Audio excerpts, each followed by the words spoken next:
we all fail as a human and we all fail as a society. અને 78 years પહેલાં આપણે અંગ્રેજો અને બ્રિટિશરોથી તો આપણને આઝાદી મળી ગઈ, પણ સ્ટીલ અત્યારે આપણે સરકારને બધી વસ્તુમાં અને કોઈ પણ વસ્તુ આપણી જે બેઝિક નીડ છે એ પૂરી કરવા માટે તમારે આંદોલન કરવું પડે, અને જે ખોટું છે ખરાબ છે એના માટે તમારે આંદોલન કરવું એ કમ્પલસરી છે. If you are live in India તો આ બધું એ કમ્પલસરી જ છે. અને અમુક જે મહાનુભાવો અને જે હોશિયાર ભણેલા ગણેલા લોકોના મુતાબિક એવું છે કે સ્ત્રી રાત્રે બહાર કેમ નીકળે, એ રાત્રે ડ્યુટી કરવાની શું જરૂર, એને ટૂંકા કપડાં પહેરવાની શું જરૂર.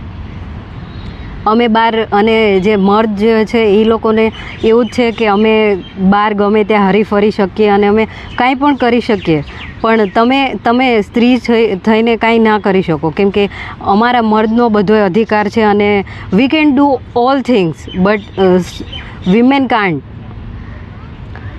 અને સ્ત્રી છે એકલા રહે અને હરે ફરે તો એ કેરેક્ટરલેસ થઈ જાય છે. જ્યારે છોકરા હરે ફરે બહાર અને કાંઈ પણ કરે તો એ આમ સારું કહેવામાં આવે છે.